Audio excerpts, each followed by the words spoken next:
ನಿಮ್ಮದು ಫ್ಯಾಮಿಲಿಲಿ ಯಾರು ಸಿನಿಮಾ ಇಂಡಸ್ಟ್ರಿಲಿ ಇಲ್ಲ ಅಲ್ಲ, so you are the first person ಇಂಡಸ್ಟ್ರಿಗೆ ಬರೋಕ್ಕೆ. ಏನಕ್ಕೆ ಬಂದ್ರಿ ಇಂಡಸ್ಟ್ರಿಗೆ ಆ್ಯಂಡ್ ಆ್ಯಕ್ಟರ್ ಆಗಬೇಕು ಅಂತ ಏನಕ್ಕೆ ಅಂದ್ಕೊಂಡ್ರಿ? ಚಿಕ್ಕ ವಯಸ್ಸಿಂದ ಏನಕ್ಕೋ ಗೊತ್ತಿಲ್ಲ ಸರ್. ಈ ಕ್ಲಾಸಲ್ಲಿ ಬಂದು ಟೀಚರ್ ಎದ್ದು ನಿಂತ್ಕೊಂಡು ಇಂಟ್ರೊಡ್ಯೂಸ್ ಮಾಡ್ಕೊಳ್ಳಿ, ನಿಮ್ಮ ಹೆಸರು ಮತ್ತು ನಿಮ್ಮ ಆಂಬಿಷನ್ ಹೇಳ್ಕೊಳ್ಳಿ ಅಂತ ಇದ್ರಲ್ಲ, ಎಲ್ಲ ಎದ್ದು ನಿಂತ್ಕೊಂಡು ನನ್ನ ಹೆಸರು ಇದು ಅಂತೆಲ್ಲ ಹೇಳ್ತಾರೆ. ಟೀಚರ್ ಆಗ್ಬೇಕು, ಸೈಂಟಿಸ್ಟ್ ಆಗ್ಬೇಕಂತ. ನಾನು ಎದ್ದು ನಿಂತ್ಕೊಂಡು ನನ್ನ ಹೆಸರು ವಿರಾಟ್, ನಾನು ಹೀರೋ ಆಗಬೇಕು ಅಂತ ಇದ್ದೆ. ಇಂಜಿನಿಯರಿಂಗ್ ಕಂಪ್ಲೀಟ್ ಮಾಡಿದೆ. ಅದಾದ್ಮೇಲೆ ಜರ್ಮನಿಗೆ ಹೋದೆ, ಅಲ್ಲಿ ಕೆಲಸ ಬಿಟ್ಟು ವಾಪಸ್ ಇಲ್ಲಿಗೆ ಬಂದೆ. ಸೊ ಬಟ್ 100% ಇಲ್ಲಿ ಇಲ್ಲದೆ ಬೇರೆ ಇನ್ನೆಲ್ಲಿದ್ದಿದ್ರು ಇಷ್ಟು ಖುಷಿಯಾಗಂತೂ ಇರ್ತಿರ್ಲಿಲ್ಲ ಸರ್. ಇಲ್ಲ, ಅದು ಯಾವತ್ತೂ ಅದು ನಿಜ. ಅದು ಏನಂದರೆ ತುಂಬ ಜನದ್ದು ಡ್ರೀಮ್ ನಾವು ಬದುಕ್ತಾ ಇದ್ದೀವಿ. ತುಂಬ ಜನ ಆ್ಯಕ್ಟರ್ ಆಗಬೇಕು ಅನ್ಕೋತೀರಾ, ಅದನ್ನು ನೀವು ಬದುಕ್ತಾ ಇದ್ದೀರಾ. ತುಂಬ ಜನ, ಲಕ್ಷಾಂತರ ಜನ ಡೈರೆಕ್ಟರ್ ಆಗಬೇಕು ಅಂತ ಅಂದ್ಕೊಂಡಿರ್ತಾರೆ. ಆ ಲೈಫ್, ಆ ಜೀವನ, ಅದನ್ನು ನಾನು ಬದುಕ್ತಾ ಇದ್ದೀನಿ. ಸೊ ನಿಜವಾಗ್ಲೂ ಇವೆಲ್ಲ ಒಂಥರ ಡ್ರೀಮ್ ಕಮ್ ಟ್ರೂ ನಮಗೆಲ್ಲ. ಆ್ಯಂಡ್ ನಾವು ಹಾಬಿ ಥರ ಇರೋದನ್ನ ಪ್ರೊಫೆಷನ್ ಆಗಿ ತೊಗೊಂಡ್ರೆ ಅದರಲ್ಲಿ ಕಷ್ಟ ಆಗಲಿ ಸುಖ ಆಗಲಿ ಎಲ್ಲನೂ ಪೀಕಲ್ಲೇ ಇರುತ್ತೆ. ಅದೊಂಥರ ಒಂದೊಳ್ಳೆ ಇದು ಕ್ಯಾರಿ ಮಾಡ್ತಾ ಇರುತ್ತೆ ಅದು ನಮಗೆ.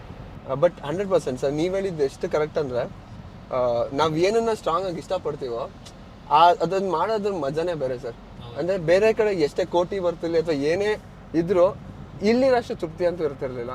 ಸೊ ನೇಚರ್ ಎಲ್ಲೋ ತುಂಬ ಸ್ಟ್ರಾಂಗ್ ಆಗಿ ನಾವು ಲೈಫಲ್ಲಿ ಏನೇನು ಅನ್ಕೊಂತೀವೋ ಆ ನೇಚರೇ ನಮಗೆ ಅದನ್ನ ತಲುಪೋದಕ್ಕೆ ಒಂದು ವೇ ಕ್ರಿಯೇಟ್ ಮಾಡುತ್ತೆ ಅಂತ ಹೇಳ್ತಾರೆ. ಇಲ್ಲ, ಆ್ಯಂಡ್ ಅದೂ ನಿಜ. ನಾವು ಸ್ಟ್ರಾಂಗ್ ಆಗಿ ಏನು ಬಿಲೀವ್ ಮಾಡ್ತೀವಿ ಅದಕ್ಕೆ ಯಾರು ಸಪೋರ್ಟ್ ಮಾಡದೇ ಇದ್ರು ನೇಚರ್ ಸಪೋರ್ಟ್ ಮಾಡುತ್ತೆ. ಆ್ಯಂಡ್ ಅಲ್ಲಿಗೆ ನಮಗೆ ಕರ್ಕೊಂಡು ಹೋಗುತ್ತೆ. ಬಟ್ ಏನಂದರೆ ಸ್ವಲ್ಪ ಪೇಷನ್ಸ್ ಇಟ್ಕೋಬೇಕು. ಅದು ಸಿಗೋವರೆಗೂ ನಮ್ಮ ಕೆಲಸದ ಮೇಲೆ ಫೋಕಸ್ ಆಗಿದ್ದು ಪೇಷನ್ಸ್ ಇಟ್ಕೊಂಡ್ರೆ 200% ಎಲ್ಲರೂ ಅವ್ರ ಏಮ್ನ ಅಚೀವ್ ಮಾಡ್ಬೋದು.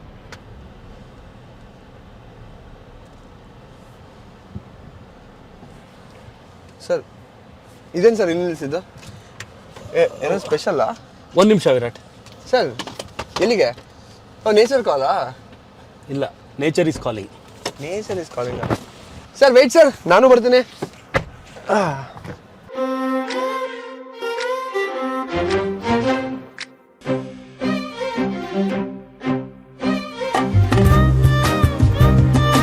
ಇದೇನು ಸರ್ ದುಡ್ಡಿಂಗ್ ಎಷ್ಟಿದೆ? Anything special?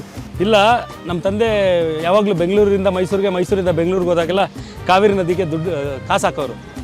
ಏನಕ್ಕೆ ಸರ್? ನಮ್ಮ ಅಪ್ಪನ ನಂಬಿಕೆ, ಹರಿಯೋ ನದಿಗೆ ಕಾಸು ಹಾಕಿದ್ರೆ ನಮಗೂ ದುಡ್ಡು ಹರ್ಕೊ ಬರುತ್ತೆ ಅಂತ. ಸೊ ಅದನ್ನೇ ನಾನು ಮತ್ತು ದರ್ಶನ್ ಫಾಲೋ ಮಾಡ್ತಾ ಇರ್ತೀವಿ. ನೀವು ದರ್ಶನ್ ಸರ್ ಫಾಲೋ ಮಾಡ್ತಿದ್ರಾ? ಹೌದು. ಒಂದು ನಿಮಿಷ ಸರ್. ಸರ್ ಇಷ್ಟೊಂದು ಕಾಸು? ಹಾಂ ಸರ್, ನೀವೇ ತಾನೇ ಹೇಳಿದ್ದು ಹರಿಯೋ ನದಿಗೆ ಕಾಸು ಹಾಕಿದ್ರೆ ಕಾಸು ಹರ್ಕೊಂಬರುತ್ತೆ ಅಂತ.